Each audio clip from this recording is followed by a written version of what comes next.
Let me welcome you all to the school this afternoon. My name is Stan Katz. I'm a member of the faculty here. I'm distinctly not Dan Kurtzer, who should be here but has had to be out of town and isn't able to make the introduction today. I'm sorry for that.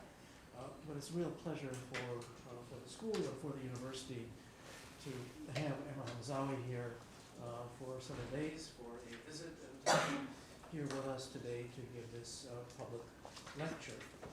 He's a professor of political science at Cairo University. He's the founder of Mazar Huria, is that close right? Correct.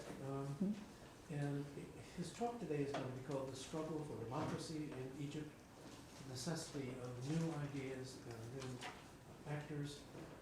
He is a political scientist who also studied development studies in Cairo and in Europe, at The Hague and in Berlin. He has spent some time in this country working at the Carnegie Endowment for International Peace in Washington from 2005 to 2009 as a senior associate for Middle East politics. And then in 2009 and 10, he served as the research director of the Middle East Center for the Carnegie Endowment in Beirut.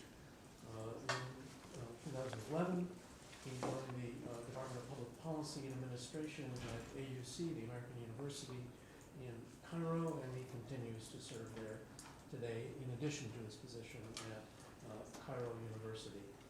He's done a lot of writing on democracy, democratization in Egypt, tensions between freedom and repression in public space in Egypt, and a variety of related human rights and civil society topics.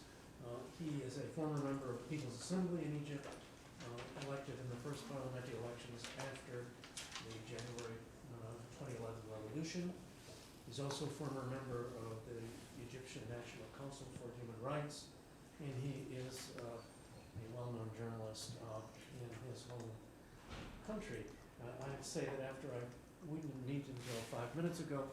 Having read this, I assumed I was going to meet somebody a good deal older than he actually is. It's a pleasure to meet such an accomplished person. Thank you very Welcome much. to Princeton. Thank you very, very much. Thank you very much.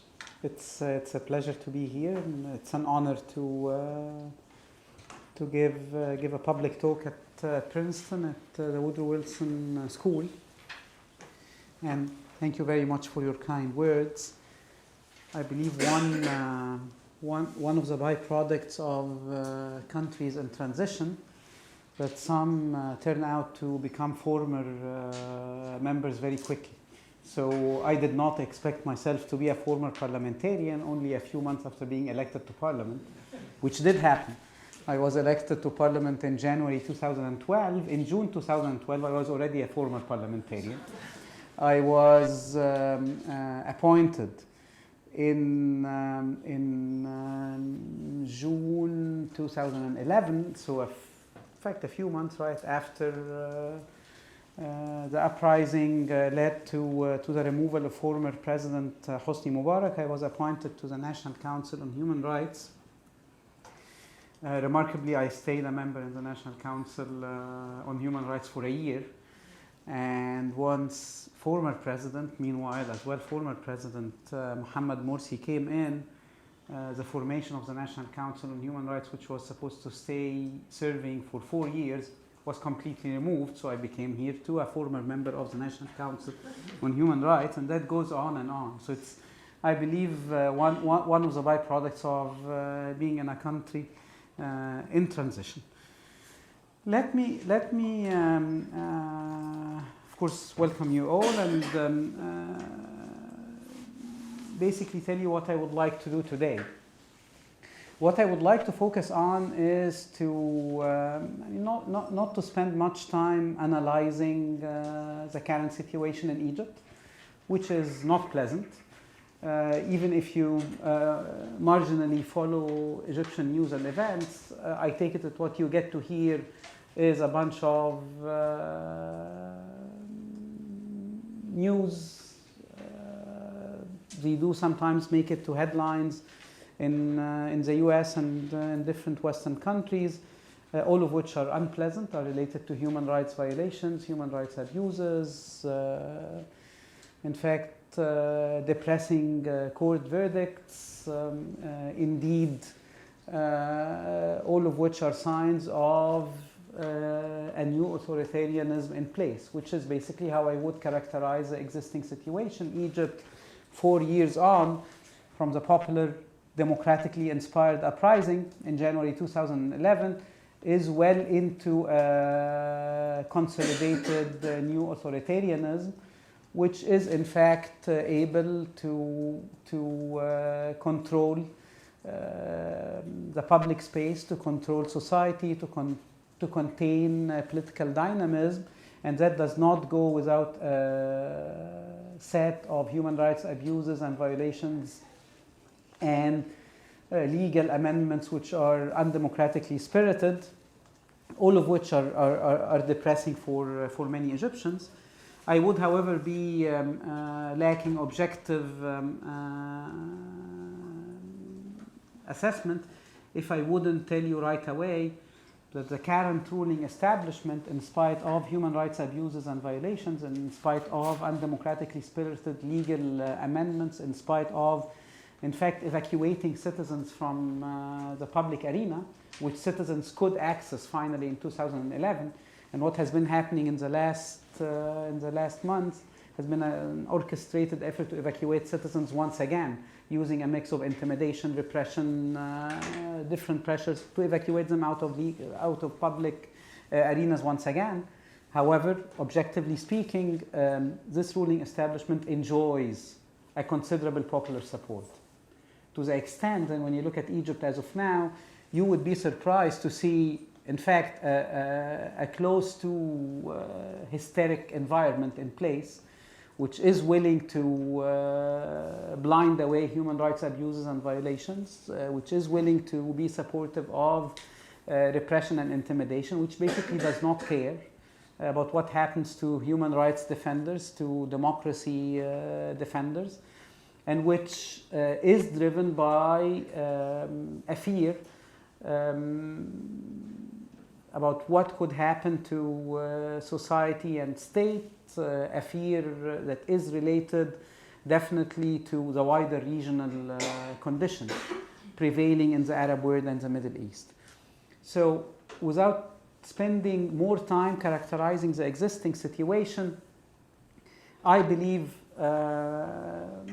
we are looking at consolidated neo-authoritarian rule, and the question becomes, number one, why? Not really in details an analysis of what went wrong, but I would like to share some insights of how come democratically spirited and peaceful uprising ended up where we stand now. Secondly, is basically where to go from here, and that is the part of my talk which I would like to focus on the need for new actors and new ideas to push forward the democracy movement in Egypt. Let me start by part one, which is in broad terms, what was it that led to if you would like to see it as positively as possible, to a halt of Egypt's democratic transition that did begin in 2011, or if you would like to take it in more of a pessimistic direction, to an end to the attempted democratic transition post-2011. What did lead to the consolidation of neo-authoritarian rule? And by the way, when I am saying new authoritarian rule or neo-authoritarianism, I'm not referring to an upgraded authoritarianism that is using different tools, or tools different from what was used back in Egypt in the 1950s, 60s, and later on in the decades that preceded 2011. I'm only referring to the years in between. There was an attempt to move beyond the existing authoritarianism in 2011 and 2012. It's restored, it's back, And it's in fact using the very same set of tools which has been used since the 1950s and 1960s. There is not much new about it in terms of what it's doing to society. I'm only referring to the period in between, to the rupture which did exist and did not continue. So what was it? I would like here to share very briefly, 6 points, 6 main points, which to my mind did contribute to where we stand now. Number one, the democracy movement did have an opportunity in 2011, and it did not use it. So factor one in explaining why we are being pushed away, Egyptians are being pushed away from democratization track, is the very fact that the democracy movement could not capitalize on the opportunity that was given to it and that was given to it in 2011. Of course, let me briefly say that when I use the concept, the democracy movement, I am by no means referring to a solid organization with a clear organizational framework, with a clear platform. In fact, I'm referring to a set of actors, non-governmental organizations, politicians, activists, young people, student movements, a set of actors which do not have an umbrella organization, which do not have a clear platform, and which have not been able in the years prior to 2011, but even in the years post 2011, to reach out systematically to considerable constituencies in Egyptian society. So I'm referring to a diverse set of actors and not to a homogeneous movement. I do not like to suggest that. I'm using it rhetorically in order to avoid, I'm grouping these different actors in one category in order to avoid referring to differences between NGOs as opposed to student movements, as opposed to young activists, as opposed to different informal networks of protest and opposition activism that were on the rise in Egypt, in fact, not in 2011, but since 2005 and prior to 2005. So the first factor is the fact that the pro-democracy, the democracy movement in Egypt could not capitalize on the opportunity that was given to it, in fact, given to it by sheer participation of a wide segment of Egyptians in the 18 days of the uprising, was given to it to push Egypt in the direction of democratization. It could not do so for two simple reasons, which are very problematic, simple to mention, but very problematic in societal and political realities. Number one, because the democracy movement has always been highly polarized, and the polarization has been going in an along ideological lines between religious-based elements and secular elements. And there were no conscious attempts in the years of 2011, 2012, and 2013, up until the reversal of the democratic process, there was no attempt to cross and bridge the ideological gap. So number one, polarization. Secondly, the pro-democracy movement in Egypt has always been urban-based, has not been able to perform well in terms of outreach activities, in terms of building grassroots support, and that came back right after the euphoric attitudes towards the uprising, right after the euphoric attitudes were withering away. The fact that the democracy movement lacked grassroots support came back to haunt it very soon. The second factor to explain why we stand where we stand now and why the attempt to transition to democracy did not succeed is related to the structure of the Egyptian state and its key power centers, And the reference here is to the military establishment, the security services, and the reference is to the state bureaucracy, which, for your information, as of now employs 6 million Egyptians.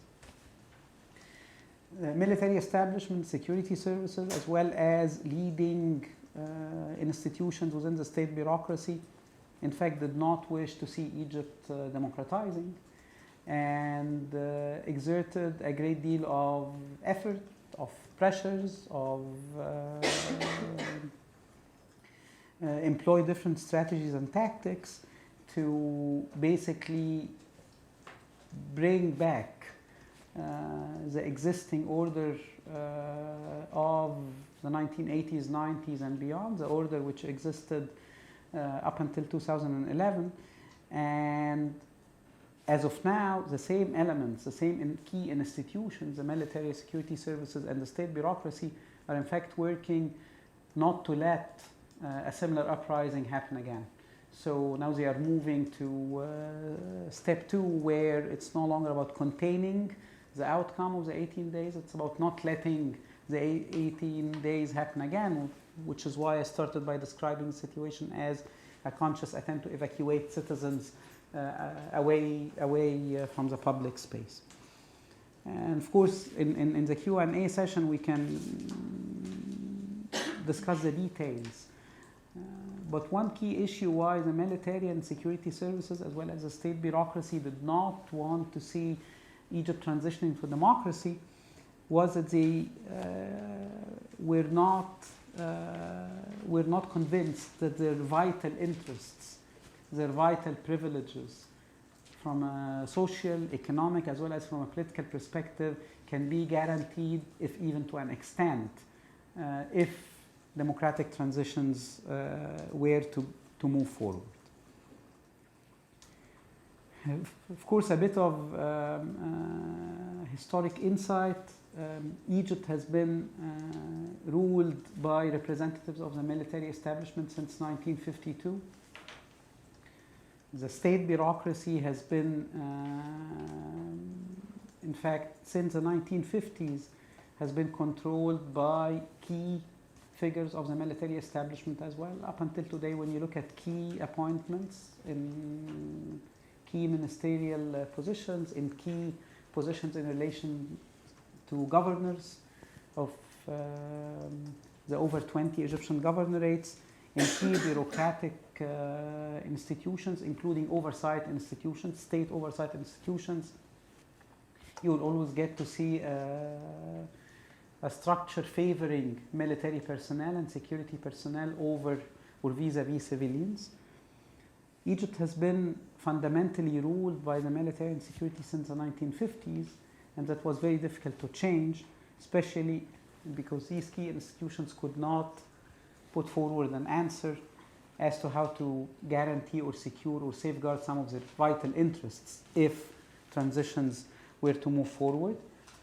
And in honesty, one has to say that they were not offered any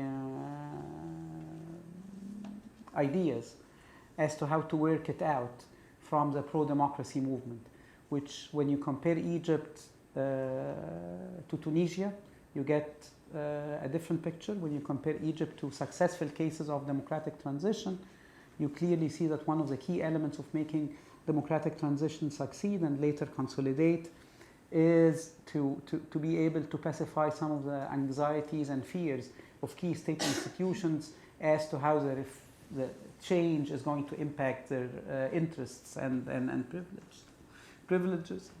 Excuse me, and that was not done in Egypt. Third factor in explaining why we did not move forward is the role of economic and financial elites.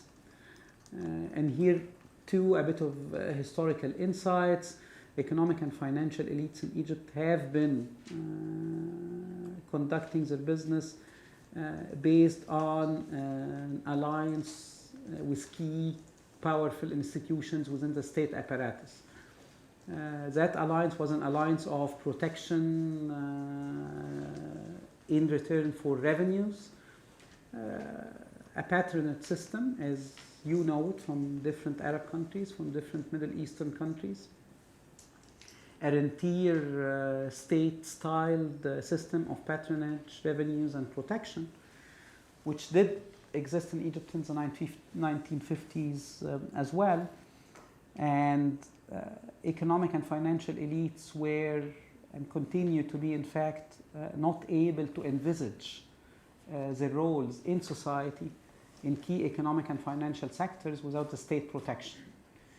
So in a way, they too were not interested in any democratic transition or in any movement beyond the existing system of patronage, which they knew quite well, which they could navigate quite well, and any change,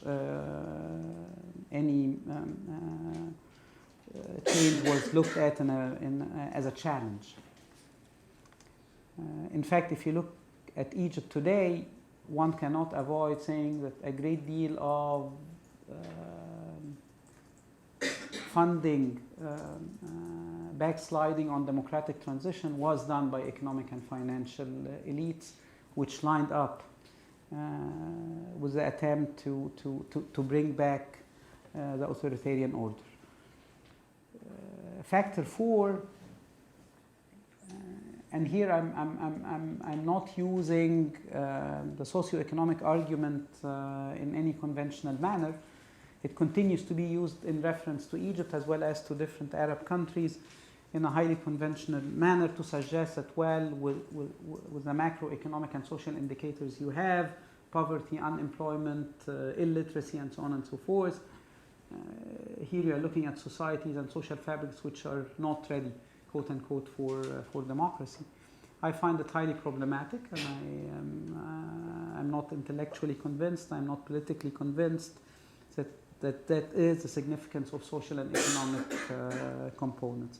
I see a different significance for social and economic realities of Egypt, which is related to the fact that the number one demand on people's minds in Egypt as they took to the streets in the 18 days of the uprising, the number one demand on their minds was social justice, as they in fact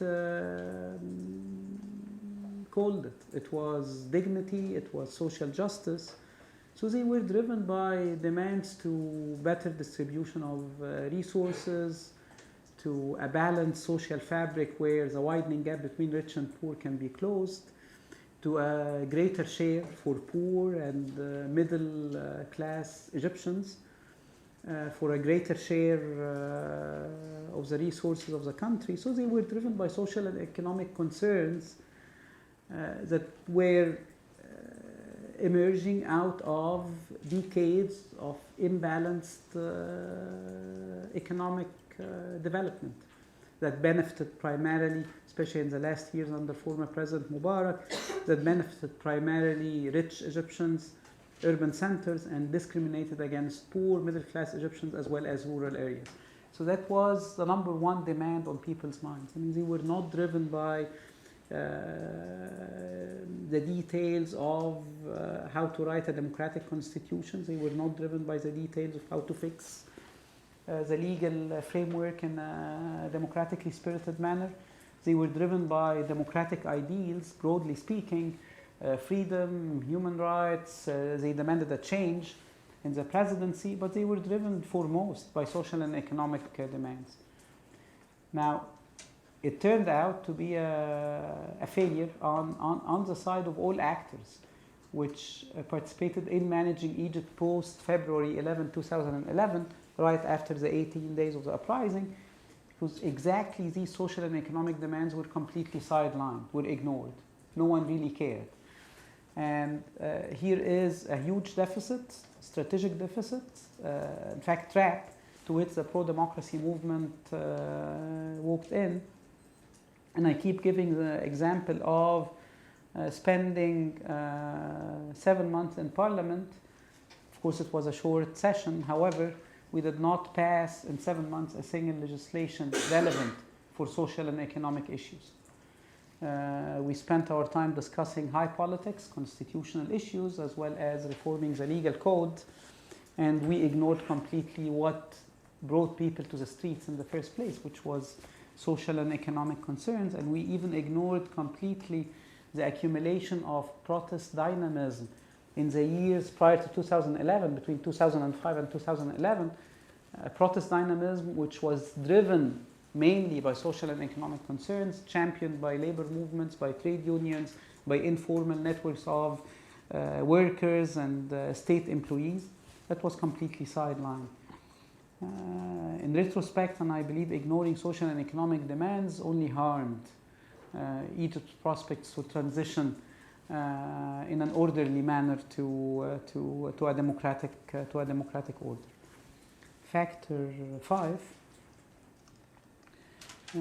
is, and here too I'm not evoking once again in a conservative or conventional manner culture, once again to suggest that dominant culture in Egypt is anti-democratic, which is to my mind academically, intellectually not valid. Once again, I mean, we had millions and millions protesting and demanding political change, and they were inspired to a great extent by democratic values as well. So I'm not suggesting culture or suggesting to use culture in that sense. I see a different significance for cultural components, and that is the very fact that Egypt in the 1950s has been facing a conscious attempt by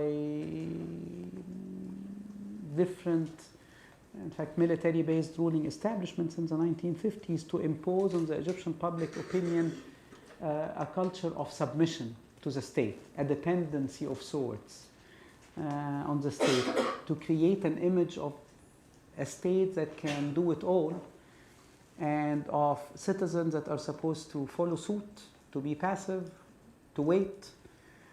And that is a component in Egypt's political culture which does not go in terms of history, which does not go in any manner to the liberal phase that we did have prior to the 1950s, between 1923 and 1952. It really starts in the 1950s. It continued to be dominant in the 1950s, 60s under Abdel Nasser, under Sadat, and later under Mubarak.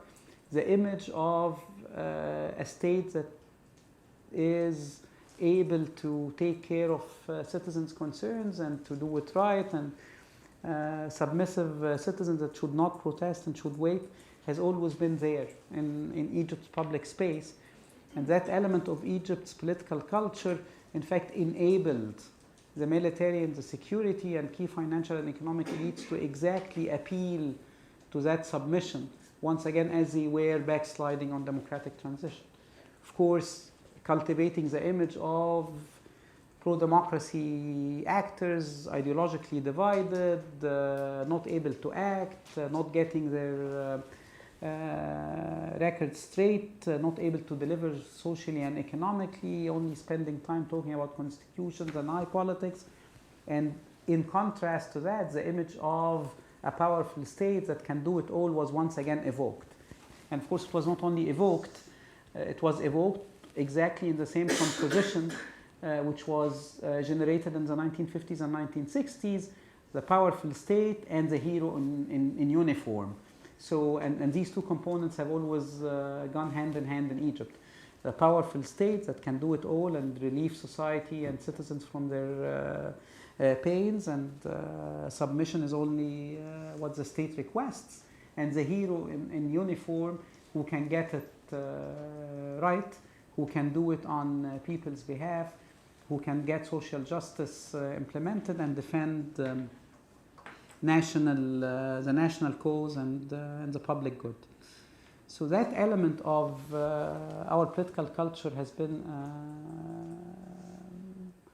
a problematic element that was evoked systematically prior to 2011, and that is being evoked as of now once again to justify, legitimate, and garner popular support for backsliding on democratic transition. The last factor, very briefly, is related to regional and international conditions. Going into details, one of the key conditions for democratic transitions to succeed is to have a preferable regional and international pro-democracy, democracy conducive regional and international framework, or at least not to have a regional and international framework that is not interested in the respective country democratizing. In the case of Egypt, we have been having a regional environment, in fact, willing to invest and to fund backsliding on democratic transition and the recreation of the authoritarian order. Of course, I'm referring to the role of Gulf countries. And internationally, we've been looking at foreign policies of key external actors, that foreign policies that have been characterized by indecisiveness, among different other, to my mind, negative traits. I mean, that can be raised, if you wish, in the Q&A session. So far to the 6 key factors which have been leading to where we stand. Second part of my discussion today is basically to try to look at what needs to be done in relation to the pro-democracy movement. Now, once again, I'm reminding you of the fact that I'm not referring to a homogeneous actor. I'm referring to a set of actors, very diverse, with different deficits and shortcomings, lacking grassroots support, having lost, in fact, some of their popular appeal, which they did have during the 18 days and in the euphoric days and weeks which followed. Now, to my mind,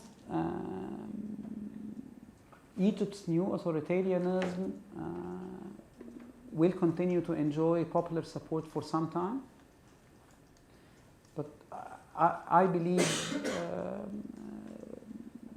we will be in agreement if I suggested that popular support is destined to fade away gradually. Once again, the existing arrangements are having difficulties delivering socially and economically. They are evoking the image of the powerful state and the hero in uniform, the savior, the guarantor of stability. And they are successful in doing it. They are evoking the narrative of a state of exceptionalism, and they do relate it to security threats, domestically as well as regionally. Egyptians among you would, of course, only confirm the systematic reference in media and in the media landscape, televised channels, private and state-owned, in the press, systematic reference to regional conditions in Libya, Syria, and Iraq, and how they get evoked in the sense of, no, we are not going to be like Syria, Iraq, and Libya. So in a way, injecting a component of fear as well based on regional threats. And of course, in relation to real security threats, which we are having. I mean, look at the situation in Sinai and elsewhere. So they are feeding fear tactics based on that. And I'm not saying that security threats are not real. They are real, but they are being used in a manner to sustain the neo-authoritarian rule. However, their ability to deliver socially and economically, their ability to move beyond the existing social polarization, which is, to my mind, unprecedented in Egypt. We have two narratives in society that are not reconciled. I mean, we have a narrative of wide segments of the population which are in favor of the existing arrangements, in favor of what has been happening since the summer of 2013. And the second narrative, which believes that injustice has been done to many Egyptians since the summer of 2013, in disbanding the sit-ins of the Muslim Brothers, in disbanding their marches and demonstrations, in human rights violations and abuses, and the two narratives are not reconciled. And that is an unprecedented situation in Egypt. And I've been reading in historical accounts of the 1950s and 1960s in which the ruling establishment attempted to wipe out the Muslim Brotherhood. I believe they were even more repressive as opposed to today, but the societal polarization did not exist the way it exists today. And that is, to my mind, a different quality. The two not able to reconcile or to be reconciled narratives. And there are limits to what can be done socially and economically in such a social fabric, in such a highly polarized society. There are limits to what can be done socially and economically, and there are limits to what the already announced mega projects, such as the extension of the Suez Canal and building a new capital, or as because they discovered that they do have an article in the Constitution saying that Cairo is the capital. So they shifted linguistically from referring to a new capital to referring to a new hub for administration, a new center of state administration. So at any rate, there are limits to what mega projects can reach from a socioeconomic perspective in relation to employment, in relation to poverty eradication, in relation to sustainable development.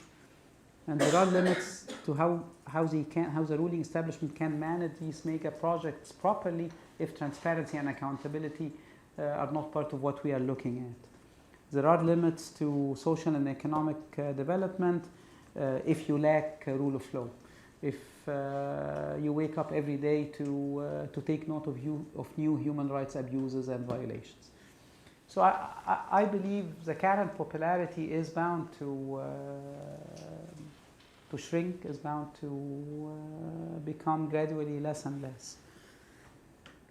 The question, however, is not for the democracy movement to be in a wait-and-see mode, because one should not underestimate the power of populist narratives and movements based on populist ideas. So even if the existing ruling establishment loses popular support, that does not mean that we were going to be on a democratization track by default. No. In fact, more likely to happen is to see a new wave of radicalization, a new wave of violence, a new wave of polarization, and even more of a populist state rhetoric, a populist government rhetoric. So I'm not suggesting a wait-and-see mode for the democracy movement.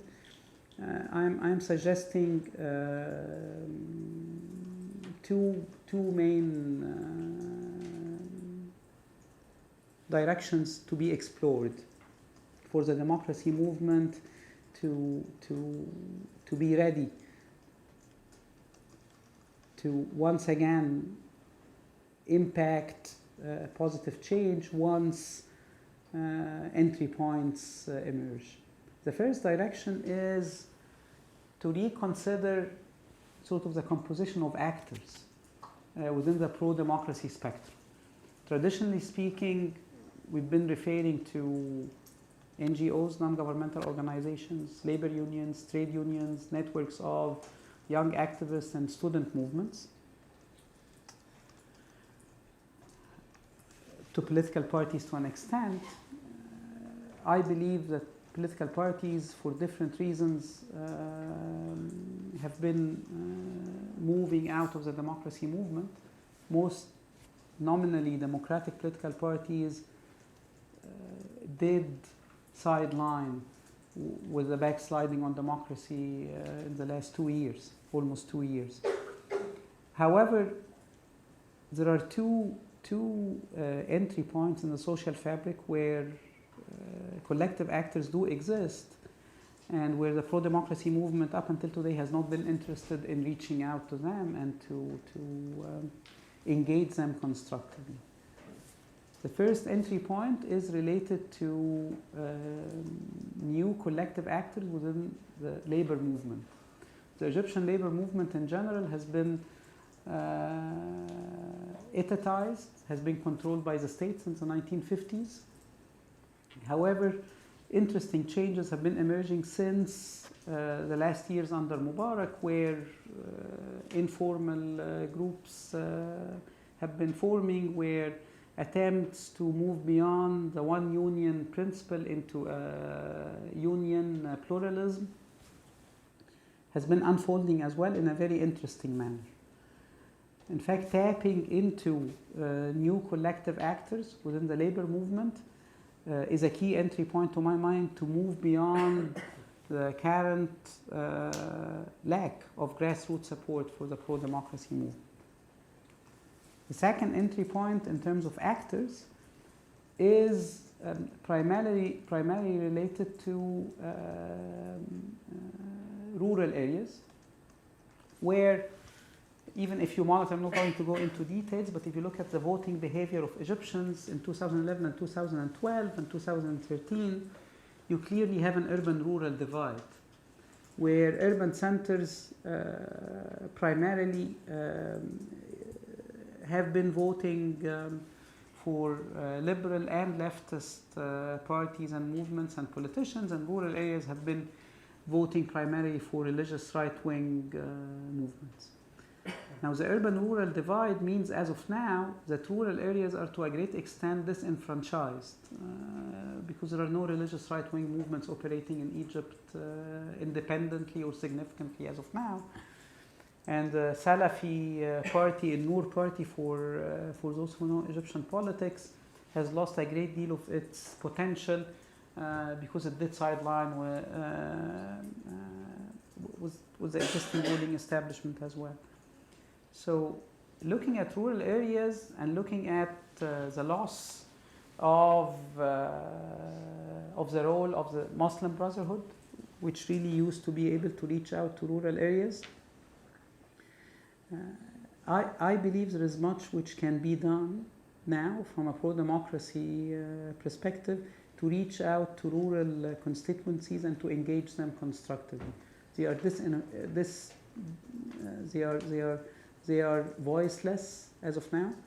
They've lost the parallel state structure or the parallel social service delivery machine, which the Brotherhood did develop since the 1970s. They are suffering socioeconomically increasingly because of the loss of that machine. I'm not suggesting that it was right to create a social service delivery machine for a social movement or for a political movement, or for it to be used for political purposes. I'm only stating facts. But there is a growing suffering socially and economically because of the loss of whatever used to be done by the Brotherhood and by different organizations affiliated to the movement. So here you have a window of opportunity to reach out, to engage rural constituencies, and to organize and to mobilize. In fact, these are the only 2 entry points I see from an actor perspective in a wider Egyptian public space in which primarily demobilization has been taking place. Because the other side of evacuating citizens away from the public space is to demobilize. And the existing ruling establishment has been very effective in using repression, intimidation, different restrictions to demobilize. When you look at the situation of NGOs in urban centers, look at the situation of civil society actors, look at the challenges faced by young Egyptians movements such as April 6 and student movements.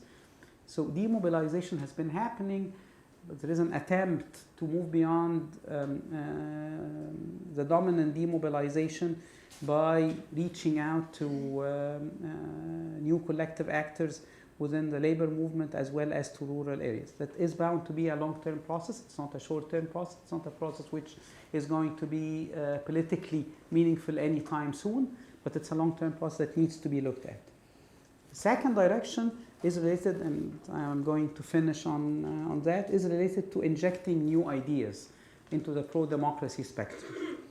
Now, the idea of democracy in Egypt has come to be in a fundamental crisis in the last almost 2 years. Egyptians seeing nominally democratic forces and politicians not delivering to their social and economic needs prior to 2013. Egyptians hearing once again the official rhetoric evoking the notion of the strong state and the hero in uniform and promising mega economic and social projects to their common good. Egyptians waking up, in fact, to see nominally democratic forces giving up on democracy. Nominally human rights defenders being silent on wide-scale human rights abuses. I mean, those who follow Egyptian politics must have been shocked about the level of silence in the human rights spectrum in Egypt right after the sit-ins were disbanded. So in Egyptian, at least believers in democracy were shocked to see democratic procedures being given up on in the summer of 2013, and for the backsliding and for the emergence of neoauthoritarianism to be framed in public as a democratization step, as a restoration of democracy that the Brotherhood was threatening. So in a way, the idea of democracy itself is in a fundamental crisis. And I believe unless the pro-democracy spectrum opens up to a critical process of attempting to generate new ideas, we are not going to be socially or politically meaningful anytime soon. What I'm interested in seeing the pro-democracy movement doing, and I've been writing about it day in and day out, and will continue to write about it in the next time. Number one, to reevaluate sort of the significance of low politics as opposed to high politics. It's not really about constitutions or constitution drafting only. It's not really about democratizing the legal framework only. It's not only about democratizing state institutions or about transitional justice. There are day-to-day issues, day-to-day political issues, which are more interesting from a citizen's perspective. Transparency, accountability of state institutions, of public servants, issues pertaining to social service delivery, issues pertaining to municipalities and how they are managed, how they operate. And in a way, the pro-democracy movement in Egypt needs to reevaluate the significance, which it traditionally did not see, has not been able to see, of low politics as opposed to high politics. I mean, you cannot go on consume our time and people's attention and the shrinking constituencies which continue to listen to us in grand debates about constitutions and constitutional reform and so on and so forth. I'm not saying they are not important, but they cannot be the only game in town. Secondly, the pro-democracy movement needs to, I believe, to come to terms with the mistakes and deficits of its performance in the last 4 years. And a public account needs to be given. So self-criticism, a critical public account, framed in an honest and clear manner, is needed. In a way, I look at it personally, and I believe we all need it. We all need to take account of what mistakes we committed in the last 4 years.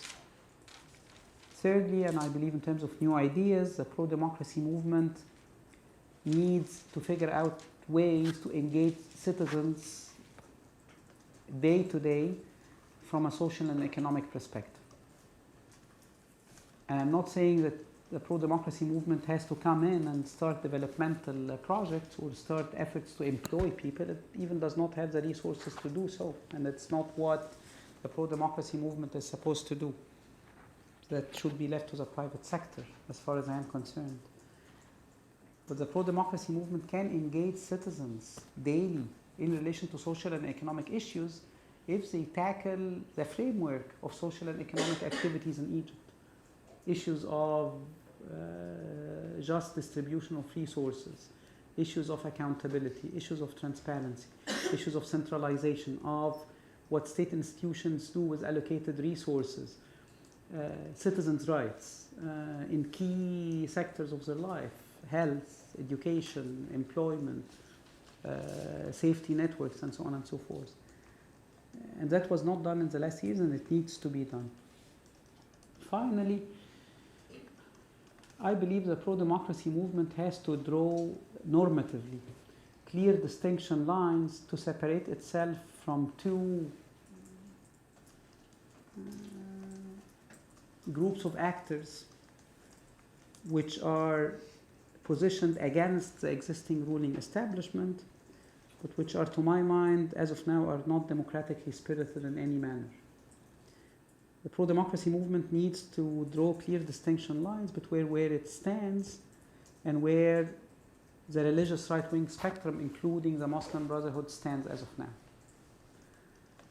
Unfortunately, the events of the last 2 years has been pushing the Brotherhood to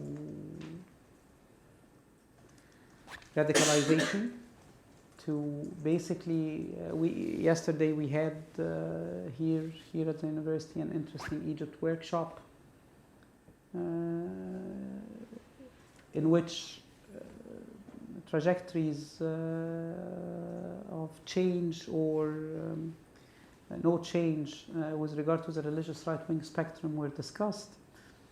I believe one of the key points emerging from our discussions yesterday is the fact that the Brotherhood is radicalizing, is basically losing what it spent over 3 decades trying to convince Egyptians that it's not a violent movement and that it is a movement operating within the framework sanctioned by the Egyptian nation state.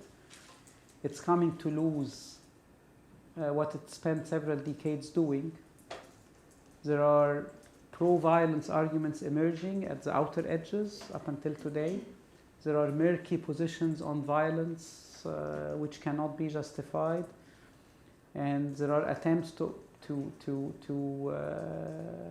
forego the framework sanctioned by the nation state. So the Brotherhood spent over 3 decades attempting to convince Egyptians that it's not a movement interested in transcending the nation state, and that it's not a violent movement, and it's coming to lose these 2 attributes.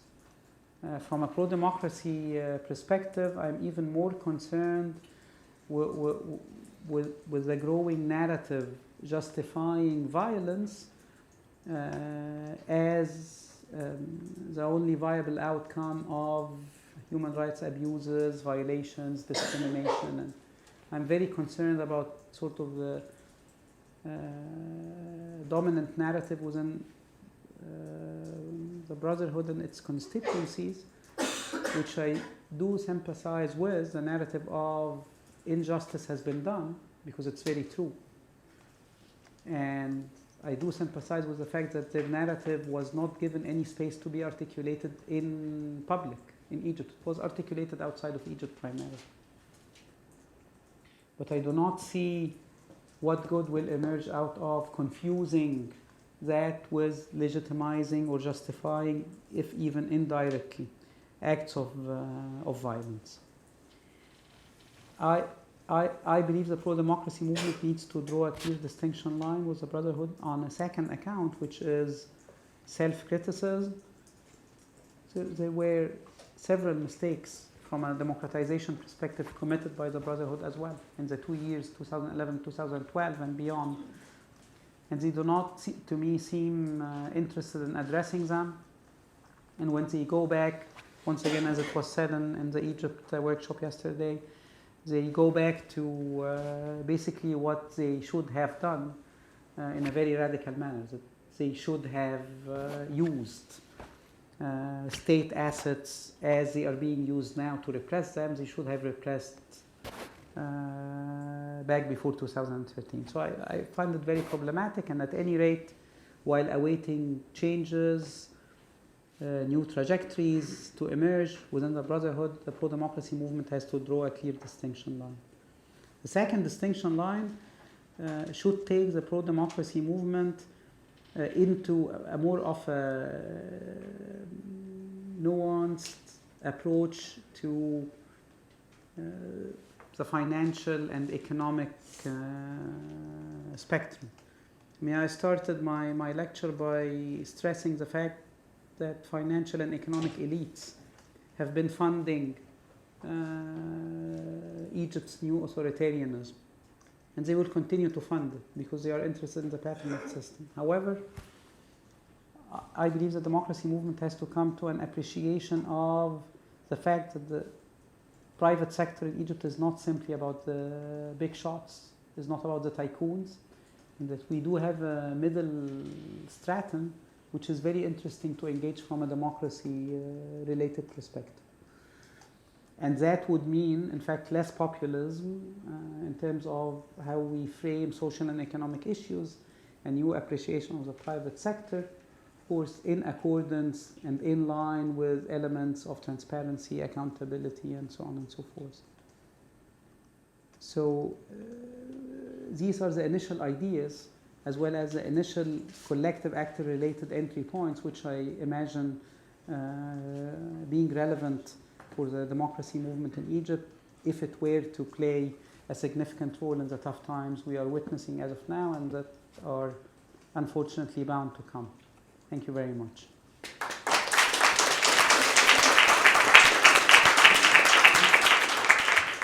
Well, I want to thank Dr.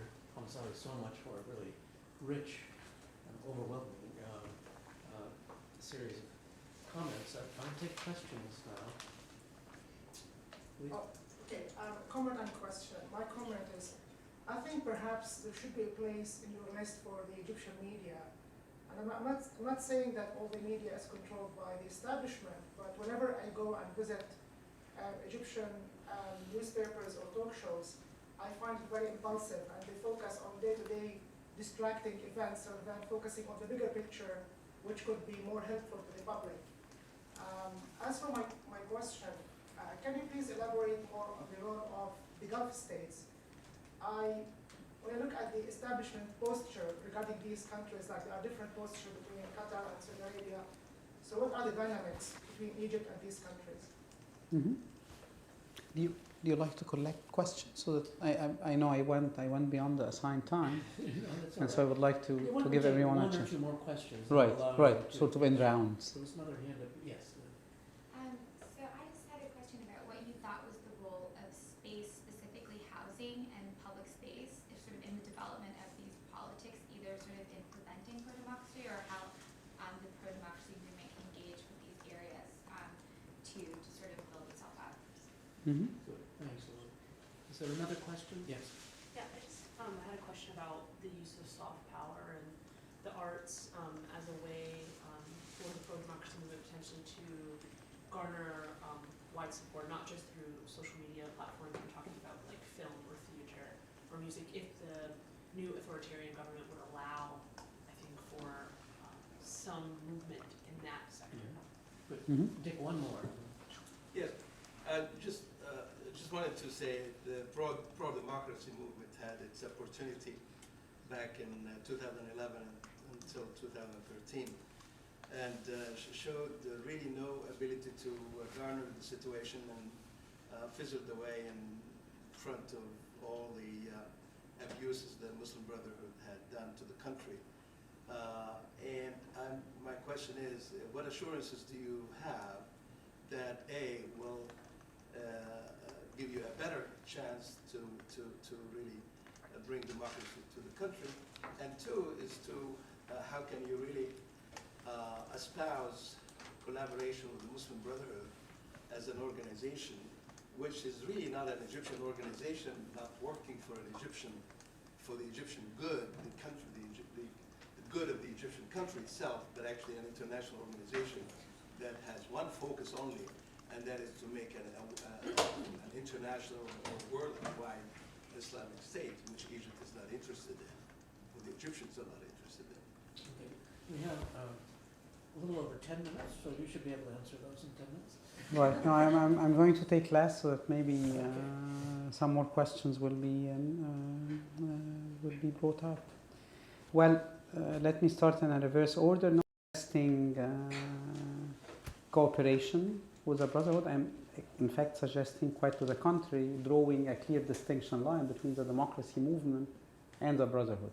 So I'm not sure whether I hope I did not articulate my position in any unclear manner, but it's basically to the contrary to what you were suggesting. So I do not share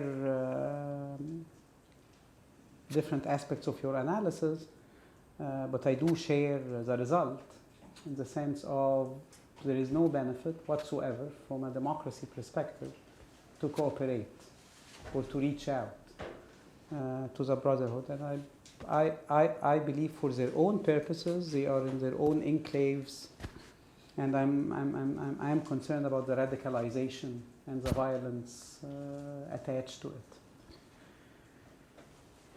When I look back at the last 4 years, and I believe the democracy movement has been way too preoccupied with the Brotherhood in its cognitive and discourse development, has been way too preoccupied with the Brotherhood and with the military establishment. And we somehow need to really break away from that dominant duality of we are the tiny actor that gets squeezed between the two giants of Egyptian politics since the 1950s, if not even longer. And one way to do that is exactly to make clear the undemocratic nature of most of what was done in 2011 and 2012, and to communicate it clearly and to communicate it in a way defending democratic ideals, not, which is where I disagree fundamentally with what's going on now, because what's happening is that they are using deficits, mistakes, shortcomings, undemocratically spirited politics to defame the idea of democracy itself. I mean, here we can be different, and we need to communicate clearly. Now, what kind of assurances? No, there are no assurances. Egypt is a tough place to play a role in. Egypt is a tough place to govern. I mean, just look at the fate of, in fact, not only the last two former presidents, so I'm not only referring to former President Mubarak and former President Morsi, but I'm referring to former President Sadat as well. It's a tough place to govern. There are real challenges on the ground. So there are no assurances that the democracy movement can play a significant role. It had an opportunity, I completely agree. It did not use it. Coming back now needs a great deal of effort, a great deal of outreach activities. In fact, a great deal of being less so assured about our popular appeal, because as of now we do not have pretty much of popular appeal. And so, in a way, to my mind, it's really going back to where the democracy movement in Egypt, in Egypt's modern history started.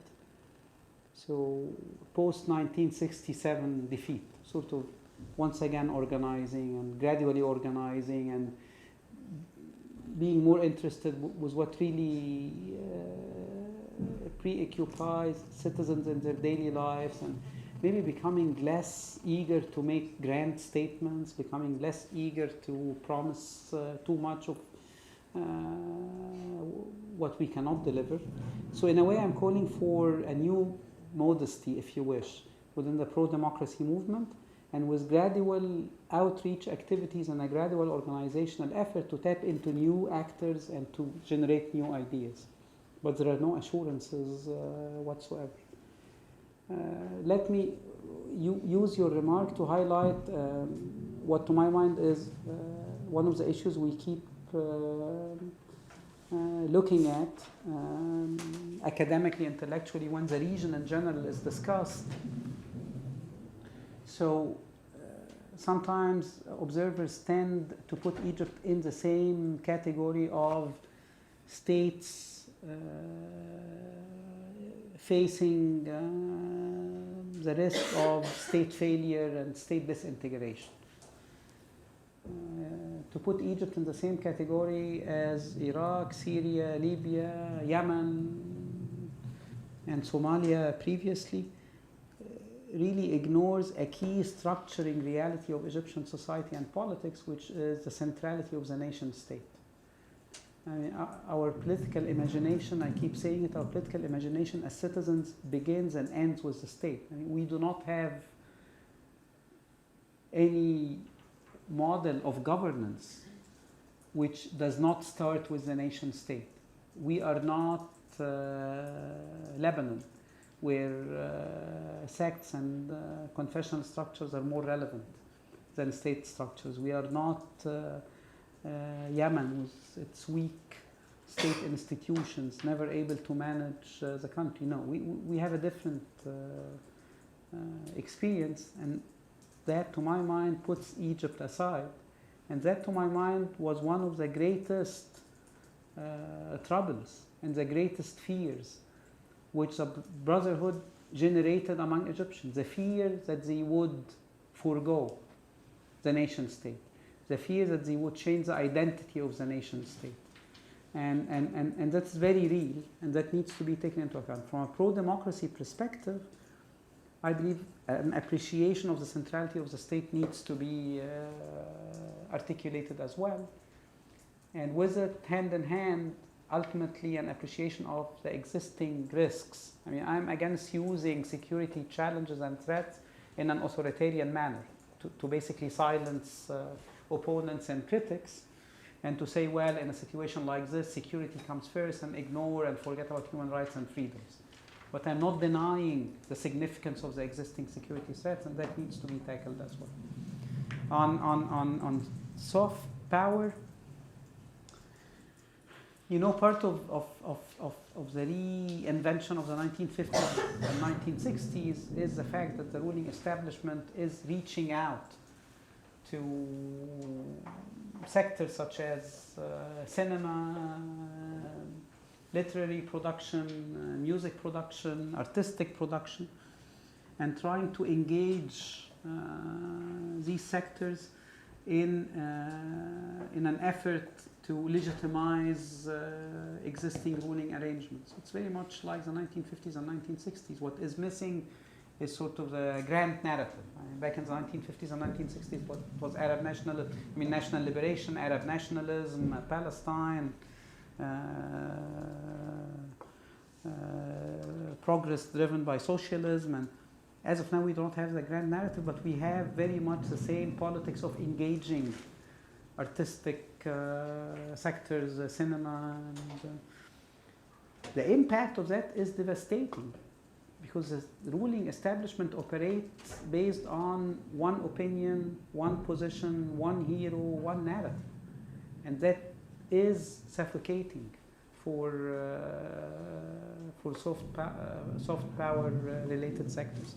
I find it very problematic when you look at the details of what's going on, and sort of the dominance of the state, and it's once again attempt to reclaim these sectors which were moving out of state control since the 1970s. I mean, the first real critical of the ruling establishment Egyptian movies came out in the years right after 1967, 1970. And so these sectors were moving out of state control, and they are back being forced to submit to state control. So I find that, I mean, the only positive development here is the state to the ruling establishment to let go, not to do it. Now, the question of space, it's a very interesting question. Now, so let me use the example of the capital or the new administration hub. So when, I'm not sure whether you saw any drawings or plans or maps. It's Dubai, right? And it's going to be in a desert as well, right? So you can move it from any desert A to desert B to desert C, and it would make no difference. So the space here is a space sanctioned by the centralized state authority. So it's not Cairo. It's not Cairo where you have a highly pluralist urban space that, in fact, I find it very, I keep asking myself, how can they rule a mega city like Cairo autocratically? In terms of urban planning, it does not lend itself to that. But so their new ideas, so the new administration hub would enable them to do it. There is a great deal of discussion, I hear, within government circles on policing and urban planning and housing issues. Sort of an attempt to learn, once again, I mean, driven by the objective of we will not let the uprising happen, we will not let a similar uprising happen again, sort of to control and tighten up state and police control over urban places. In terms of space, in general, I'm very concerned about the systematic use of undemocratic legal amendments or undemocratic laws, outright repression, outright intimidation, to once again convince wide segments of Egyptians that being out there in the public space, if not in line with the official narrative, is dangerous, is risky. So which is all about instilling fear and fear tactics once again. There's in fact, not a pleasant example, but a telling example of a Cairo University student who was detained for several hours, and the only reason for him being detained was that he had a copy of George Orwell's novel. I cannot recall which one exactly. 1984, I guess it was. In between different university-related papers, and so he was arrested for that. So I believe sanctioning the public space in an autocratic manner is part of what we are looking at. Now, finally, your question. No, of course, I cannot agree more on media, but here you really have to look at who owns what in the Egyptian media landscape, be it the references to televised channels or the press. And I can only attest to how media pluralism, which did exist in 2011 and 2012, was overnight no longer in existence. And the only way to explain that, the speed in which it was done, is to realize that, well, it's ownership. And so you really have to look at who owns what, and here economic and financial elites and tycoons and big shots become again relevant, as well as the patronage system binding them with the state and its key institutions. And on the Gulf, there are different conflicting narratives in place, right? I mean, it's confusing sometimes. But let me start by saying, well, one of the highly populist narratives which emerged in the last almost 2 years is a narrative of sort of dividing Arabs to Arabs with financial power and Arabs with no financial power, right? The Gulf fits in the category of Arabs with financial power who have been helping and giving aid. And the category of Arabs with no financial power becomes very problematic when you look at how Syrian refugees are being treated, for example, in Egypt, or how Palestinians are being treated in Egypt, or how Iraqis are being, so poor Arabs are being treated in Egypt. And so it's not new, it existed before, primarily in relation to Sudanese refugees as well as Palestinians several times. But the massive articulation of sort of a duality of rich Arabs and poor Arabs is very problematic. Secondly, with regard to the Gulf, it's sometimes foreign policy driven. It's a distinction between Saudi Arabia and Qatar, who was on their side and who was not on their side. Sometimes it's driven by sort of a popular sentiment, I have to say, which to an extent does exist. So well, they have way too much money and they should share. So it's similar to what Saddam Hussein used to say back in 1990 as he invaded Kuwait. Well, too much money, it needs to be shared. That is a bit of what you are hearing out as well. Thirdly, sort of from a ruling establishment perspective vis-a-vis the Gulf, they are bringing in systematically sort of strong card of Egypt, of the Egyptian state, which is the military establishment. And you can monitor that now very clearly in relation to Yemen. So we can and they cannot. I mean, if it comes to ground troops, who else? And Pakistan said no. So I find it problematic to reduce relations to that one component. Finally, on the Gulf as well, from an Egyptian perspective, it really is a highly polarized issue. If you are a supporter of the existing arrangements, you would only find good words about what Saudi Arabia and the UAE, primarily the UAE, have been doing. And if you are a critic, you would definitely frame the role as funding backsliding on democratization and systematically being against the democratic aspirations of Egyptians since 2011. So, but it's interesting to keep in mind how official rhetoric will continue to change vis-a-vis the Gulf. So what will happen when they no longer pay? What will happen when they no longer transfer requested amounts of money? So to what kind of sort of maybe nationalistic narratives we will be resorting? To what kind of an Egypt-centered narrative will be resorting? We know and they do not know, and who are they, and they only have money, and sort of. I mean, that is an interesting discourse space to keep in mind. Thank you very much. Thank you. Unfortunately, we've run out of time. Professor Hamzawy has to go off to dinner with some students now. It was a terrific talk and great answers to some very good questions, I think. Thank you so much. Thank you very much. Thank you very much.